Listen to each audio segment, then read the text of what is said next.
बिस्मिल्लाहिर्रहमानिर्रहीम। गुमनाम हीरो के मुअज़्ज़ज़ नाज़रीन, अस्सलामु अलैकुम। आइए चलते हैं कहानी की तरफ। मैं तुम्हारे ड्राइवर के दिमाग में पहुंचकर मालूम कर चुकी हूं, फिर मालूम कर लेना। अब हम वहां नहीं जाएंगे। सजाद, तुमने हमारे लिए मुश्किलात पैदा कर दी हैं। वैसे तो मैं मुफ्ती महल के अहाते में किसी को दाखिल नहीं होने दूंगी, लेकिन दहशतगर्द तंजीमों के आलाकार कोई मामूली मुजरम नहीं होते। वो हमें बहुत परेशान करेंगे। मैंने कहा ना, 3 घंटे बाद इस सिलसिले में गुफ्तगू होगी, दैट्स ऑल। मैंने कंप्यूटर को ऑफ किया, इसे बैग में रखा, फिर नाश्ते का बिल अदा करने के बाद हम बाजार में पहुंचकर कुछ शॉपिंग करने लगे। सोनिया ने अपने लिए मुकामी औरतों के मलबूसात खरीदे। आधे घंटे के बाद हम एक बहुत महंगे होटल के कमरे में थे। मैंने सोनिया से कहा, वक्त कम है, आराम से लेट जाओ, अपने जिस्म को ढीला छोड़ दो, अपने जहन को इस बात पर मायल कर लो कि तनवीमी अमल शुरू होते ही तुम खुद को मेरी मती और फर्मा बरदार बना लोगी। इसके साथ तुम रसवंती की भी अतात कबूल करती रहोगी और इसके हर हुक्म की तामील करोगी। इसने मेरे हुक्म की तामील की और बिस्तर पर चारों शाने चित लेट गई, बदन को ढीला छोड़ दिया। मैं इसके सराहने आकर खड़ा हो गया, इसकी आंखों में आंखें डाली, फिर तनवीमी अमल शुरू कर दिया। मेरा अमल महदूद था। रसवंती ने इसके दिमाग को लॉक किया था। मैं वो कफल खोल रहा था, इसे कायल कर रहा था कि अब रसवंती इसके दिमाग में पहुंचकर जो कुछ कहेगी वो इसके मुताबिक अमल करती रहेगी। तनवीमी अमल के इस मरहले पर रसवंती ने सोनिया को मुखातब किया, फिर इसे मामूला बनाने लगी। मैं वहाँ से हट गया, आराम से एक कुर्सी पर आकर बैठ गया। अब हमें अच्छी खासी रकम की जरूरत थी। मैंने थोड़ी देर बाद इस महंगे होटल के मालिक से दिमागी राब्ता कायम किया। जब हम इस कमरे में आ रहे थे और अपने लिए ये कमरा बुक कराया था, इस वक्त काउंटर के पास होटल का मालिक भी मौजूद था। वो मैनेजर से गुफ्तगू कर रहा था। इस गुफ्तगू से जाहिर हो गया कि वो कौन है। मैंने इसके लबो लहजे को याद रखा था और अब वो काम आ रहा था। ये बयान करने की जरूरत नहीं है कि मैंने इसे किस तरह ट्रैप किया और वो किस तरह फिलिपाइनी करेंसी 25,000 पीसू ले आया। इसके बाद चुपचाप चला गया। तकरीबन 1 घंटा 45 मिनट के बाद रसवंती ने मेरे पास आकर कहा, मैं अपना काम कर चुकी हूँ। सोनिया तनवीमी नींद सो रही है,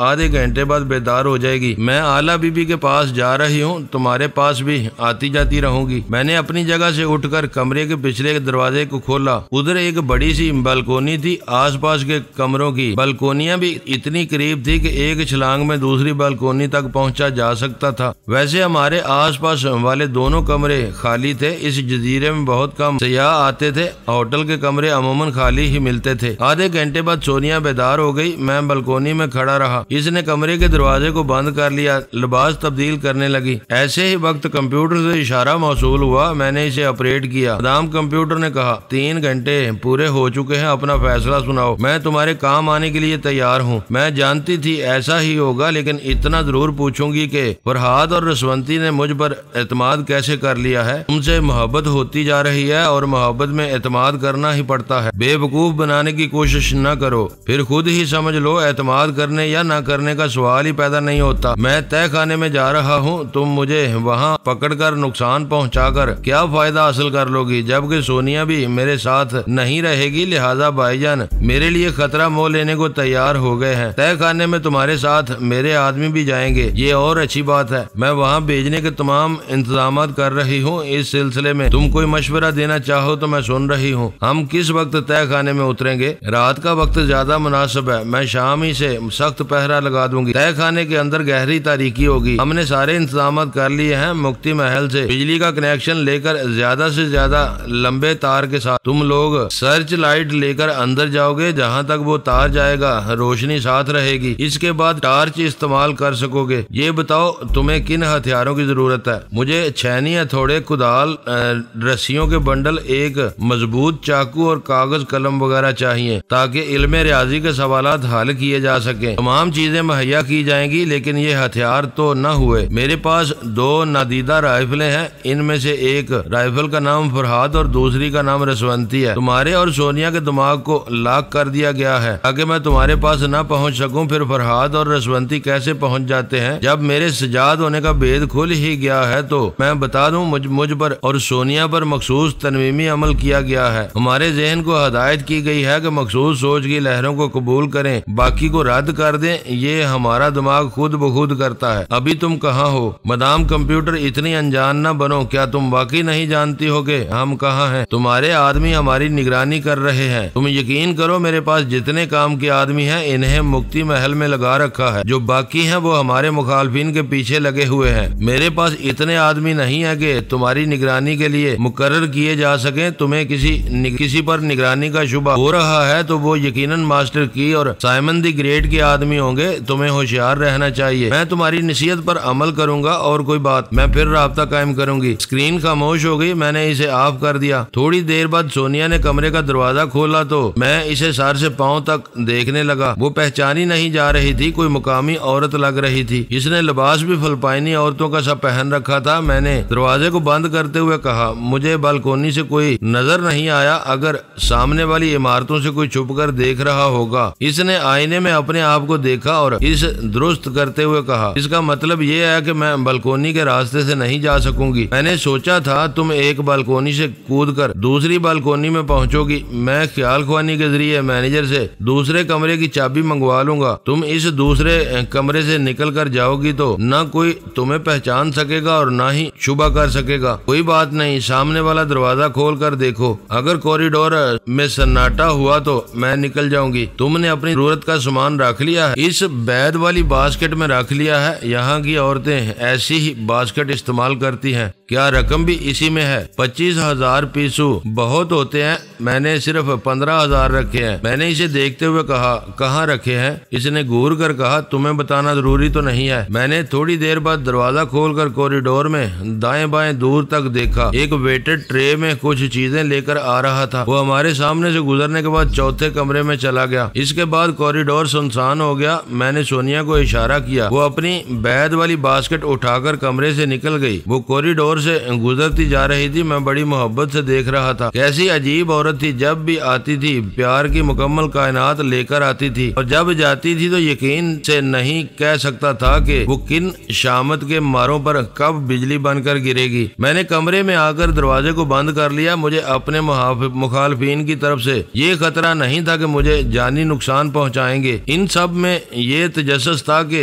आखिर मुक्ति महल के तय खाने में क्या होने वाला है। इस तय खाने में फरहाद जाए या सजाद, इनके लिए कोई फर्क नहीं पड़ता था क्योंकि मैं सजाद की हैसियत से जाता। तब भी वो जानते थे कि मेरी पुश्त पर फरहाद और रसवंती होंगे। रसवंती मेरे पास आ गई। मुझे अपनी और आला बीबी की मसरूफियात के मुताल्लिक बताने लगी। इसने कहा, जब भी तुम इस तय खाने में जाओगे तो शेख अल्फारज से बराबर राब्ता कायम रखना। वो तुम्हें रियाजी के तमाम मसाइल का हल बताते रहेंगे। मैं भी तुम्हारे साथ रहूंगी। मैं शाम तक इसी कमरे में रहा। मास्टर की, सिंडिकेट और साइमन द ग्रेट के जिन आदमियों तक पहुंच सकता था इनकी मसरूफियात को समझता रहा। शाम को 6 बजे जब अंधेरा बढ़ने लगा तो मदाम कंप्यूटर ने राब्ता कायम करते हुए कहा, तुम्हारी निगरानी करने वालों के जरिए मालूम कर चुकी हूँ कि तुम इस होटल में हो। बहरहाल होटल के बाहर एक गाड़ी है। मेरा आदमी तुम्हारे दरवाजे पर आकर दस्तक देगा। इसके साथ मुक्ति महल चले आओ। थोड़ी देर बाद ही दरवाजे पर दस्तक सुनाई दी। मैंने अपने बैग को संभाला, फिर दरवाजा खोलकर इसके साथ हो गया। मदाम कंप्यूटर इस शख्स के दिमाग में मौजूद होगी और इस उलझन में भी होगी कि मैं तन्हा हूँ। सोनिया को कमरे के अंदर क्यों छोड़ दिया है? वो शख्स थोड़ी देर तक मेरे साथ गया, फिर रुक कर इशारे से मुझे वहीं ठहरने के लिए कहा। इसके बाद तेजी से चलता हुआ मेरे कमरे के पास पहुंचा। इसका दरवाजा खोलकर अंदर गया। थोड़ी देर बाद ही मुझे कंप्यूटर से इशारा मौसूल हुआ। मैंने बैग से निकालकर इसे ऑपरेट किया। स्क्रीन पर मदाम कंप्यूटर पूछ रही थी, सोनिया कहाँ है? जहाँ इसे होना चाहिए। वो अपने फराइज खूब समझती है। मैं अपने मामलात में मसरूफ रही वरना वो निकल ना पाती। तुम्हारी याददाश्त बहुत कमजोर है। वो पिछली रात 2 बार तुम्हारी निगरानी से निकल चुकी है। मेरी मालूमात के मुताबिक दहशतगर्द तंजीमों के बहुत से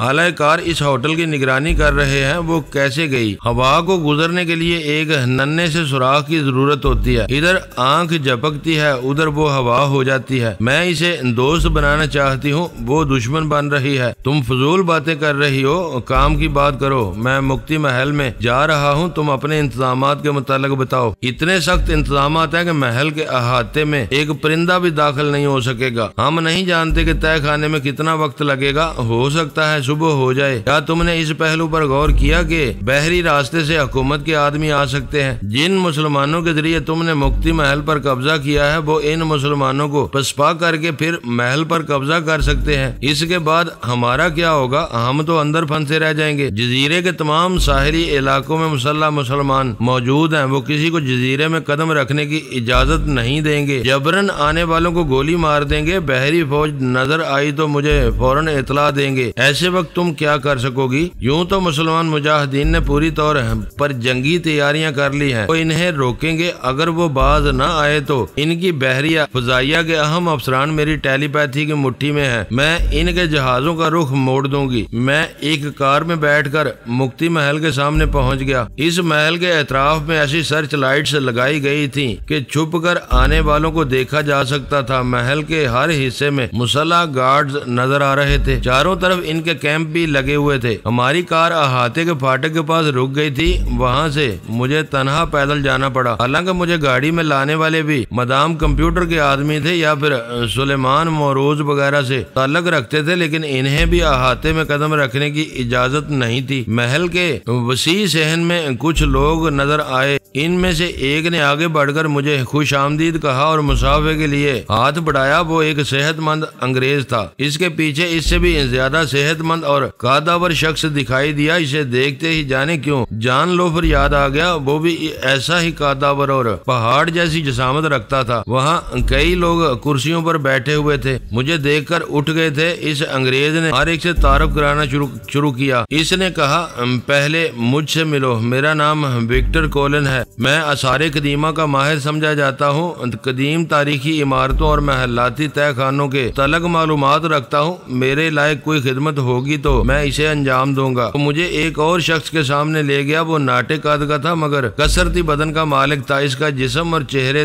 तवे की तरह काला था। दीदे सफेद थे। आंखें अंधेरे में चमकते थे। सर के बाल इतने बड़े थे कि कांधे तक आते थे। सामने के बालों को इसने चोटी की तरह गूंद रखा था। विक्टर कोलन ने तारीफ कराते हुए कहा, ये वीरू चमार है। काले जादू के जरिए हैरत अंगेज कारनामे अंजाम देता है। अगर हमें 200 साल पुराने तय खाने में नाकाबिले यकीन मफूकुल फितरत हालात से गुजरना पड़ा तो इसका काला इल्म हमारे काम आएगा। वीरू चमार ने मुझसे मिलने की खुशी में बड़े बड़े दांतों की नुमाइश की। इसके दांत टेढ़े मेढ़े और पीले पीले से थे। मैंने पूछा, क्या तुम हिंदुस्तान के रहने वाले हो? इसने दोनों हाथ जोड़कर कहा, काली माई का हंदास हूँ। भारत, बर्मा, मलाया, इंडोनेशिया तमाम मुल्कों में घूम चुका हूँ। यहाँ आना नहीं चाहता था। बहुत मजबूर होके आया हूँ। मजबूरी क्या है? कोई बला मेरे सर के अंदर घुस गई है। वो मुझे चैन से बैठने नहीं देती थी। इधर आने पर मजबूर करती रहती थी। मैंने अपने जादू के जरिए कितने ही तोड़ किए मगर मेरा कुछ भला न हुआ। आखिर मजबूर होकर आ गया। इस बला ने वादा किया है अगर मैं इसके काम आऊंगा तो आइंदा वो भी मेरे काम आया करेगी। मैंने दिल ही दिल में कहा, गए काम से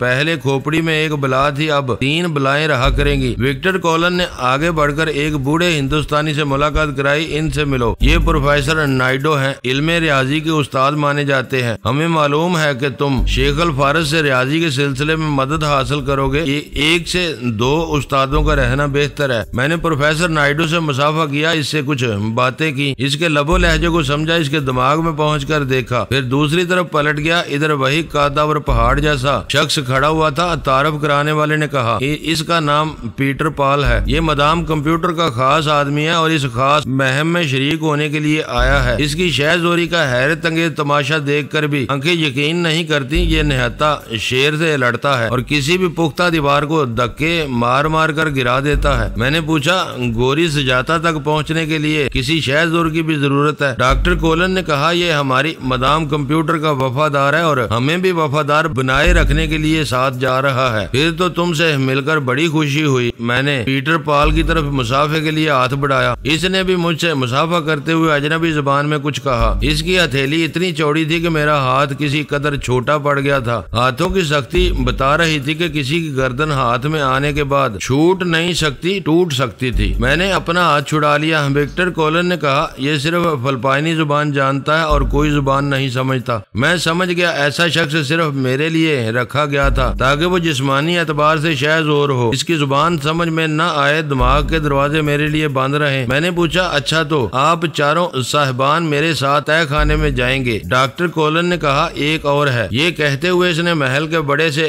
सतून की जानब देखा। साये में कोई खड़ा था। जब इसने हरकत की तो पता चला खड़ी थी और अब रोशनी की तरफ आ रही थी। मरहट्टी औरतों की तरह धोती नमा सारी बांधी हुई थी और ऊपर छोटा सा ब्लाउज पहना हुआ था। चमचमाता हुआ रंग था।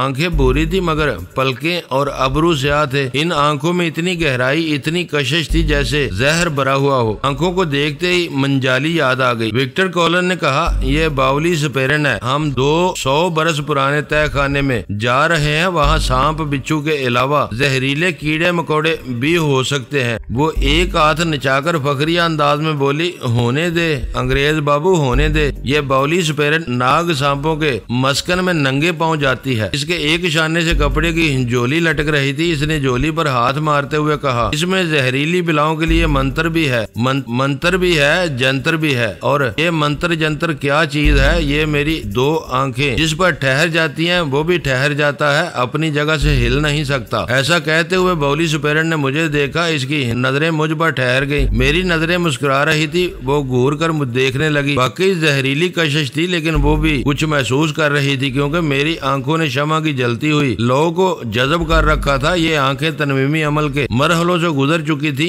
ये वो आंखें थी जिन्होंने मंजाली से आंखें चार की थी। वो इस दुनिया से उठ गई थी लेकिन अपनी जहरीली आंखें मेरी आंखों में छोड़ गई थी। बावली मुझे घूरते हुए करीब आ रही थी। इसका ख्याल था मैं घबराकर नजरें झुका लूंगा लेकिन इसकी घूरती हुई आंखें जरा नरम पड़ गईं। वो हैरानी से मुझे देख रही थी, पहचानने की कोशिश कर रही थी। फिर इसने पूछा, क्यों रे बाबू, तू सुपेरा है क्या? सुपेरा तो सांपों को पकड़ता है, मैं सुपेरन को बस में करता हूँ। वो नागिन की तरफ फुंकारते हुए एक कदम पीछे गई, फिर हाथ नचाकर कहा, अरे जा, ये उम्र या सांपों से खेलते गुजरी है। जो मेरे पास आता है वो नीला पड़ जाता है। मैं तुझको खबरदार करती हूँ। विक्टर कोलन ने हमारे दरमियान आकर कहा, अरे ये क्या, हम सब दोस्त हैं, आपस में झगड़ने वाली बात नहीं करना चाहिए। मैंने पूछा, हमारी टीम में कुल कितने अफराद हैं? हम आप मिलकर 6 हैं लेकिन मजदूर भी हैं। वो हमारा जरूरी सामान उठाकर ले जाएंगे। जरूरी सामान में गैस मास्क और ऑक्सीजन भरी हुई टैंकियां हैं ताकि तय खाने में घुटन का एहसास हो तो हम इनके जरिए आसानी सांस ले सके। वो मजदूर और तमाम सामान वही मौजूद था। मैंने हर चीज को देखा, समझा और इत्मीनान हासिल किया। तय खाने में जाने के सिलसिले में किसी चीज की कमी नहीं थी। विक्टर कोलन हमारा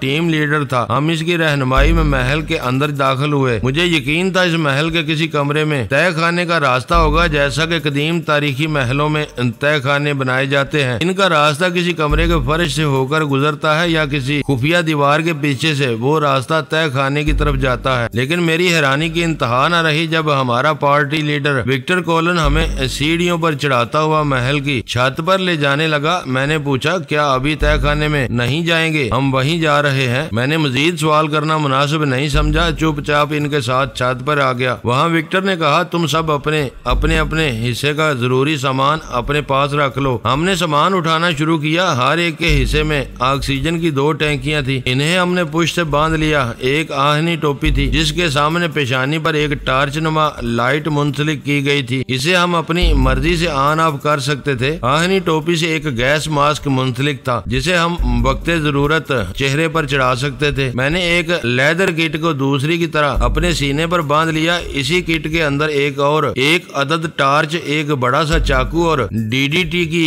तेज और जोद असर स्प्रे करने वाली दवाएं थी। इनके अलावा 2 अदद लाइटर, एक मकनातीस और एक कुतुबनुमा था। हमने अपनी अपनी कलाई पर रेडियम डायल की घड़ी बांध ली। वो सब अपनी अपनी कमर से कारतूस की पेटी बांध रहे थे। इन्होंने रिवाल्वर के अलावा स्टेन गन भी रख ली थी। मैं समझता था वहाँ शायद ही इन चीजों की जरूरत पड़े। हाँ, अगर आपस में लड़ाई होती तो ये चीजें काम आ सकती थी और मुझे ऐसी चीजों की जरूरत नहीं पड़ती। दूसरों के हथियार मेरे काम आ जाते हैं। मैंने वो बोझ उठाना मुनासिब नहीं समझा। पानी का बड़ा सा थर्मास अपने शाने से लटकाया। मेरी तरह बावली स्पेरन ने भी हथियार फेंक दिए, बल्कि डीडीटी की तमाम दवाएं भी फेंक दी। ये चीजें इसके लिए जरूरी नहीं थी। अलबत्ता मैंने एक मजबूत आहनी सलाख थाम ली जिसका एक सिरा नुकीला था और बाले की तरह काम आ सकता था। बाकी कुछ खाने के और कुछ फर्स्ट एड का सामान था। रस्सी के बंडल और दूसरी तमाम जरूरी चीजें मजदूरों ने उठा ली थी। फिर विक्टर कोलन छत के इस हिस्से में आया जहाँ महल के बड़े बड़े सुतूनों में से एक सुतून सतून ऊपर छत की तरफ निकला हुआ था। इसके ऊपरी सिरे पर गुम्बद सा बना हुआ था और इस गुम्बद के ऊपरी हिस्से में पीतल का कलश था। इसने कलश को दोनों हाथों से पकड़कर एक तरफ घुमाना शुरू किया। बड़ी ताकत सरफ हो रही थी। इसने पीटर पॉल को देखा। मदाम कंप्यूटर के इस गुलाम ने आगे बढ़कर विक्टर को एक तरफ हटाया, फिर पीतल के कलश को पकड़कर एक तरफ घुमाना शुरू कर दिया तो वो घूमता चला गया। इसके साथ ही सतून की दायरानुमा दीवार एक तरफ घूमने लगी। हमने देखा जहां हम खड़े हुए थे वहां सामने ही सतून में खिलाव पैदा हो रहा था। बात समझ में आ गई। मैं पहली बार तय खाने का ऐसा रास्ता देख रहा था जो छत पर सतून के अंदर जीने की सूरत में नीचे तय खाने तक गया था। वहां जाने के लिए महल से बिजली का कनेक्शन हासिल किया गया था और कई 100 गज तवील तार रखा गया था। इस तार को कई कनेक्शन में तब्दील करके मुख्तलिफ बल्ब रोशन कर लिए गए थे। इन्हें मजदूरों ने अपने एक हाथ में थाम लिया था। विक्टर कोलन के हुक्म पर पहले ही वही मजदूर सतून के खिलाफ से गुजरकर सीढ़ियों से उतरने लगे। हम इनके पीछे बारी बारी जाने लगे। मैं कई बार विक्टर कोलन के दिमाग में पहुंचकर देख चुका था। इसके दिमाग में फिलिपाइनो जुबान में वही मुतरन्नम आवाज सुनाई देती थी, यानी विक्टर कोलन हमें गाइड कर रहा था और मदाम कंप्यूटर कहीं इत्मीनान से बैठी हुई इसे गाइड कर रही थी। इसके सामने इस तय खाने का नक्शा बिछा होगा, सारी मालूमात इसके सामने होंगी। इसी के मुताबिक वो कहती जा रही थी और विक्टर हमें हदायत देता जा रहा था। बिजली की रोशनी दिखाने वाले हमसे आगे थे। हमें खातर ख्वाह रोशनी नहीं मिल रही थी, इसलिए हमने आहनी कैब से मुंसलिक रहने वाली टार्च को रोशन कर लिया था। कई सीढ़ियां उतरने के बाद हम एक बहुत ही कुशादा से कमरे में पहुंच गए। ये वही कमरा था जिसके मुतल्लिक मैं मदाम कंप्यूटर के अरसाल करदा मुसावदे में पढ़ चुका था। इसमें लिखा था जो शख्स सीढ़ियों से उतरता हुआ जिस रुख पर तय खाने के फर्श पर पहुंचेगा, इस रुख पर सामने दीवार है। वो दीवार 210 पत्थरों से चुनी गई है। फर्श और दीवार के बाएं कोने पर 17 डिग्री की सीध पर 12 पत्थर छत तक गए हैं। इन्हें नीचे से गिनते हुए पत्थर नंबर 8 तक जाना होगा, फिर ऊपर से गिनते हुए पत्थर नंबर 5 तक आना होगा। इन नंबरों के दरमियान 2 ऐसे नंबरों को जमा करना होगा जिनका हासिल जमा 3 से बराबर तकसीम हो जाए। तकसीम के हासिल में जिस नंबर का पत्थर आएगा इस पर किसी सख्त चीज से जरब लगाना होगी, फिर इस दीवार का खुफिया दरवाजा खुद ब खुद खुलता जाएगा। ये रियाजी का ये हिसाब पेश करने के बाद नीचे वार्निंग लिखी हुई थी, खबरदार अगर हिसाब में गलती हुई या अंदाजे से किसी और पत्थर पर जरब लगाई गई तो वहाँ की 4 दीवारी की छत इस पर आ गिरेगी, फिर वो भी गोरी सजाता की तरह बरसों वहाँ पड़ा रहेगा। विक्टर कोलन पर प्रोफेसर नायडू को रियाजी का ये हिसाब बता रहा था। विक्टर कोलन प्रोफेसर नायडू को रियाजी का ये हिसाब बता रहा था। इस कमरे में हमारी टीम के जितने अफराद मजदूरों समेत खड़े हुए थे वो सब परेशान होकर कभी छत को देखते थे और कभी दीवार को। सभी के दिलों में ये अंदेशा था कि हिसाब में जरा भी गड़बड़ होगी तो वो पूरी छत इन पर आ गिरेगी। विक्टर कोलन ने तमाम हिसाब प्रोफेसर नायडू को समझाने के बाद कहा, अब मैं अपनी टीम के तमाम अफराद को वापस जीने पर ले जाता हूँ। हिसाब की गलती हुई तो ये छत सिर्फ तुम पर आकर गिरेगी। हम महफूज रहेंगे, लिहाजा खूब अच्छी तरह सोच समझ कर हिसाब करो और सही पत्थर की निशानदही करके हमें बताओ कि किस पर जरब लगाना चाहिए। ये कहकर वो तमाम अफराद के साथ जीने पर चढ़ने लगा। मजदूरों को भी हुक्म दिया गया वो सामान वहीं छोड़कर जीने पर आ जाएं। यके बाद दीगरे सभी जीने पर चढ़ने लगे। विक्टर ने मेरी तरफ देखकर पूछा, क्या तुम नहीं आओगे? मैंने प्रोफेसर नायडू को देखा, वो परेशान सा था। मैंने कहा, मेरा ज़मीर गवारा नहीं करता कि एक शख्स को खतरे में छोड़कर अपनी जान बचाऊं। तुम सब ऊपर जाओ, हिसाब मुझे भी करना है। मेरे उस्ताद मुझे इसका हाल बताने वाले हैं। मैं प्रोफेसर नायडू को इत्मीनान दिलाता हूँ वो तमाम परेशानी भूल कर इस मसले को हल करें। प्रोफेसर नायडू ने मुझे एहसान मंदी से देखा। मेरे वहाँ रह जाने से इसका हौसला बढ़ गया था। वो कागज कलम लेकर हिसाब करने लगा। शेख अल्फारस ने मुझे बताया, ये सुनने और पढ़ने में बहुत पेचीदा हिसाब लगता है लेकिन निहायत आसान है। 70 डिग्री का हिसाब रखते हुए नीचे से गिनते हुए 5वें पत्थर पर जाओ और ठीक इस 5 नंबर के पत्थर पर जरब लगाओ। इंशाअल्लाह चोर दरवाजा खुलेगा, छत नहीं गिरेगी। प्रोफेसर नायडू ने भी हिसाब कर लिया। मेरे करीब आकर आहिस्तगी से बोला, फरहाद साहब, मैंने हिसाब तो कर लिया है मगर विक्टर कोलन के रवैये ने मेरे असाब को कमजोर बना दिया है। मैं परेशान हो गया हूँ, पता नहीं ये हिसाब दुरुस्त है या नहीं। जरा अपने उस्ताद से भी पूछ ले। इसकी बातों के दौरान मैंने इस कागज की तरफ देखा जिसमें हिसाब किया हुआ था। इसने भी 5 नंबर का पत्थर लिखा था। मैंने इसके शाने को थपकते हुए कहा, प्रोफेसर आप बहुत ज़हीन रियाजीदां हैं, आपने बिल्कुल सही हिसाब किया है। हम दोनों ने 70 डिग्री के हिसाब से पत्थरों को गिनना गिनना शुरू किया। नीचे से गिनते हुए 5वें नंबर के पत्थर पर गए। फिर मैंने इस पर निशान लगा दिया।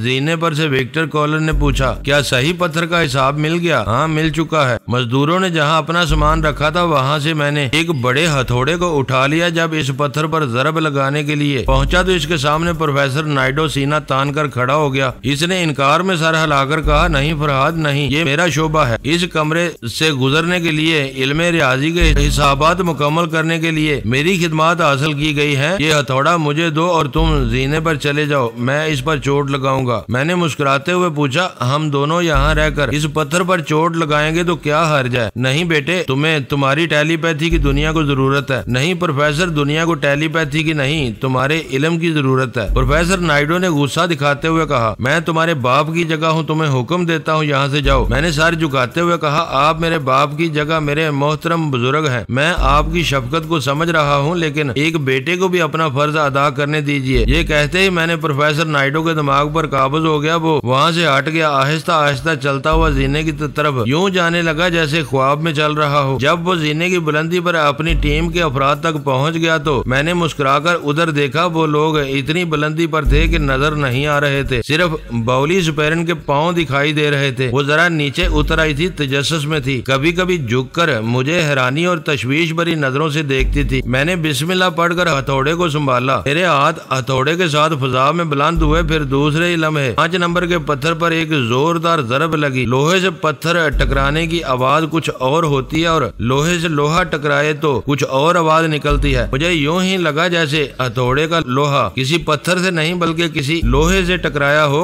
ठन की आवाज कमरे में गूंजने लगी। जहाँ जरब लगी थी वहाँ पत्थर टूट गया। टूटे हुए हिस्से से लोहा झलक रहा था। सब दम साधे जीने पर झुके हुए मेरी तरफ और इस पत्थर की तरफ देख रहे थे। कुछ भी तो न हुआ। मैंने सोचा शायद जोरदार हाथ नहीं पड़ा है, दूसरी बार हथौड़े से जरब लगाना चाहिए। मैंने फिर इसे संभाला, दोनों हाथों को बुलंद किया। इसी वक्त जैसे मेरे पांव तले जलजला आ गया। यूं लगा जैसे जमीन दंसने वाली है। लेकिन सर उठाकर देखा तो छत से गड़गड़ाहट की आवाज सुनाई दे रही थी। जीने से कितने ही लोगों ने आवाजें दी, भाग कर चले आओ, छत गिरने वाली है, हिसाब गलत हो गया। रसवंती ने मेरे दिमाग में चीख कर कहा, फरहाद खुदा के लिए भागो, जल्दी भागो। मैं लंबे डग भरता हुआ कमरे के वस्त में आ गया। मेरा सर उठा हुआ था, आंखें छत पर लगी हुई थी। मैंने अब तक बादल को गरजते सुना था, छत को गरजते हुए पहली बार सुन रहा था। यूं लग रहा था अब तब मैं मुझ पर आ गिरेगी। लेकिन मैं कमरे के ऐसे हिस्से में पहुंच गया था जहां एक ही जस्त में जीने पर जा सकता था। अक्सर ये मकूला दुरुस्त साबित होता है कि जो बादल गरजते हैं वो बरसते नहीं। गरजने वाली छत रफ्ता रफ्ता खामोश होती चली गई। फिर अचानक ही वो दीवार गरजने लगी जिस पर मैंने जरब लगाई थी। ऐसा लगा जैसे वहां से मुझ पर पत्थर आ गिरेंगे। लेकिन 5 नंबर के इस पास जितने पत्थर थे वो इस तरह तड़क रहे थे कि दरवाजे की शक्ल बनती जा रही थी। फिर इसी दरवाजे नुमा मुस्ततील के अंदर जितने पत्थर थे वो यक ब यक टूट कर अपनी जगह से लरसते हुए शोर मचाते हुए गिरने लगे। दूसरी तरफ जाने का रास्ता बनता जा रहा था, लेकिन पत्थरों के गिरने से इतनी गर्द उड़ रही थी कि दूसरी तरफ का मंजर साफ तौर पर नजर नहीं आ रहा था। पता नहीं वो किस तरह का मैकेनिज्म था कि एक पत्थर पर जरब लगाने से चंद मखसूस पत्थर गिरने लगते थे और दरवाजे का खला पैदा हो जाता था। मैं आंखें फाड़ फाड़ कर खिला के दूसरी तरफ देखने की कोशिश कर रहा था। जीने पर जाकर पनाह लेने वाले आहिस्ता आहिस्ता उतरते हुए कमरे में आ रहे थे। इस चोर दरवाजे को देख रहे थे। दरवाजे के करीब पत्थरों का ढेर लग गया था, गर्द कम हो गई थी। दूसरी तरफ का मंजर दिखाई दे रहा था। हम सब जरा आगे बढ़कर देखने लगे। दूसरी तरफ बहुत दूर तक पत्थरों की दीवारें नजर आ रही थी। चोर दरवाजे से इन पथरीली दीवारों का फासला तकरीबन 10 गज रहा होगा, लेकिन वहां तक जाने के लिए कोई जमीन नजर नहीं आ रही थी, ना ही कोई आर्जी तौर पर फर्श बना हुआ था। जहां फर्श होना चाहिए था वहां से धुआं उठ रहा था। सफेद और हल्के नीले रंग के मिले जुले धुएं की तह में क्या हो सकता था? सब यही सोच रहे थे। क्या इस धुएं के नीचे पुख्ता फर्श है या गहरी खाई? हम सब जरा और करीब आए। चोर दरवाजे की चौखट पर पहुंचकर सर आगे बढ़ाकर देखने लगे। हमें इस धुएं के पीछे से ऐसी आवाजें सुनाई देने लगी जैसे पानी उबल रहा हो, बुलबुले बन रहे हो और फूट रहे हो। विक्टर कॉलन ने आंखें बंद कर ली। मैं फौरन इसके दिमाग में पहुंच गया। वो सोच के जरिए कह रहा था, मादाम आपने दुरुस्त कहा था, बिल्कुल वही मंदिर है। वो फिलिपाइनो जुबान में कह रहा था। मदाम कंप्यूटर ने भी इसी जुबान में जवाब दिया। इसका तर्जमा डॉक्टर के जरिए समझ रहा था। वो कह रही थी, मालूम करो धुएं की तह में क्या है, सिर्फ उबलता हुआ पानी या दलदल है? अगर पानी उबल रहा है तो इसकी हरारत मालूम करो। इसने कहा, चोर दरवाजा बनने से पहले इसकी हरारत महदूद थी, अब रफ्ता रफ्ता हम तपश महसूस कर रहे हैं और ये तपश शायद बढ़ती जाएगी। मैं यकीन से कहता हूँ दलदल नहीं है, इसकी गहराई का पता चलाओ। विक्टर कॉलन ने एक रस्सा लिया, इसके एक सिरे को पत्थर से बांध दिया, फिर इसने इस पत्थर को उठाकर पूरी कुव्वत से फेंका। पत्थर भारी था, 4 गज की दूरी पर जाकर गिरा। इधर से विक्टर ने रस्से को पकड़ लिया। दूसरे ही लम्हे अजीब तमाशा नजर आया। वो पत्थर जो धुएं की तह में डूब गया था वो उछलकर ऊपर आया। नीचे यकीनन जमीन होगी, कश्श शकल के बायस वो फिर नीचे गया, इसके बाद उछलकर ऊपर आया। अब यही सिलसिला था, वो कभी धुएं की तह में डूब जाता था और उछलकर ऊपर आता था। हमने देखा जैसे जैसे वो ऊपर आता था वैसे वैसे पत्थर का हुजम कम होता जा रहा था, यानी वो पत्थर नीचे डूबने के बाद घुलता जा रहा था। रस्से का जितना हिस्सा धुएं तक गया था वो पहले ही जल चुका था। यूं तो कमरे में रस्से का बहुत बड़ा बंडल था, लेकिन विक्टर के हाथ में इसके आगे सिर्फ 1 गज का रस्सा रह गया था। इस पत्थर की उछल कूद जारी थी, इसका हुजम कम होता जा रहा था। पहले वो बड़ा पत्थर था, फिर वो छोटे से छोटा होता चला गया, हत्ता कि हमने इसे कंकर की सूरत में देखा। इसके बाद वो नजर नहीं आया। हो सकता है वो जरा बनकर भी उछलता रहा हो और आखिर में नाबूद हो गया हो। डॉक्टर कॉलन सोच के जरिए मदाम कंप्यूटर को इस पत्थर के मुतालिक बताता जा रहा था। मैंने इस चोर दरवाजे की चौखट पर खड़े होकर दाएं बाएं देखा। दाएं तरफ इतना रास्ता था कि इस धुएं की सतह के किनारे किनारे चला जा सकता था और चलने वाला धुएं से और इसकी हरारत से किसी कदर महफूज रह सकता था। दीवार के साथ साथ रास्ते की चौड़ाई 1.5 फुट रही होगी। संभल कर चलने की जरूरत थी। मैंने विक्टर की तवज्जो उधर दिलाई। वो देखते हुए कहने लगा, हाँ ये रास्ता दूर तक गया है, आगे जाकर इस धुएं की चौड़ाई कम हो गई है, यानी वहाँ से हम एक आरजी पुल बनाकर दूसरी तरफ पहुँच सकते हैं। धीरू चमार ने यक बेयक काली माई की जय जयकार करते हुए कहा, हट जाओ सब, एक तरफ हट जाओ, ये जादुई गोरख धंधा है, तुम लोगों की समझ में नहीं आएगा। मैं अभी जादू मंत्र से रास्ता बनाता हूँ, तुम सब इस रास्ते से ऐसे गुजर जाओगे जैसे मक्खन से बाल गुजर जाता है। हट जाओ, एक तरफ हट जाओ। मैंने एक तरफ हटना चाहा तो बाउली स्पैरन से टकरा गया। इस दौरान मैंने महसूस किया वो बार बार मुझे देखती जाती थी। वो मेरा हाथ पकड़कर एक तरफ ले गई, फिर कहने लगी, तूने इस बुढ़े प्रोफेसर के लिए जान जोखिम में क्यों डाली? मैंने इसे मुस्कुराकर देखा, फिर कहा, जब कोई अलबेली नटखट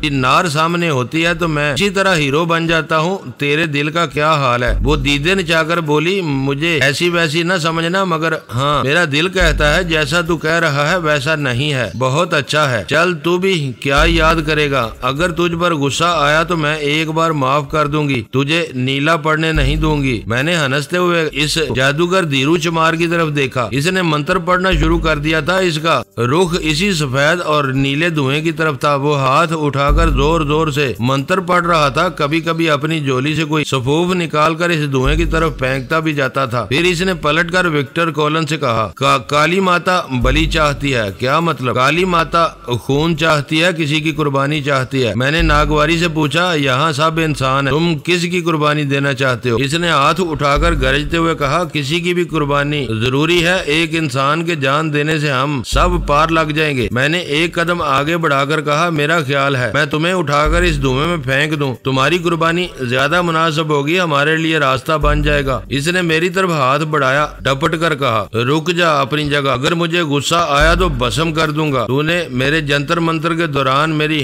बलि देने को कहा है, मुझे यही करना होगा। इसने अपने काट बैग में से चाकू निकाल लिया। इसे खोलते हुए इस तरफ घूम गया जिधर धुएंदार फर्श था। इस फर्श की गहराई का अंदाजा नहीं किया जा सकता था। इसने खंजर वाला हाथ उठाया, फिर कहा, ऐ काली माता, तेरा सेवक अपना खून देकर रास्ता बनाना चाहता है। जय काली माता, तू आकाश से धरती तक और धरती से पताल तक रास्ता बना लेती है, ले मैं अपना खून दे रहा हूँ। ये कहते ही इसने चाकू की नोक अपने दूसरे हाथ पर मारी। एकदम से लहू निकलना शुरू हुआ। इसने चाकू को एक तरफ फेंककर एक हथेली का चुल्लू बनाया, फिर दूसरे हाथ के गिरते हुए लहू को इस चुल्लू में लेकर धुएं की तरफ उछाल दिया और काली माता की जय जयकार करने लगा।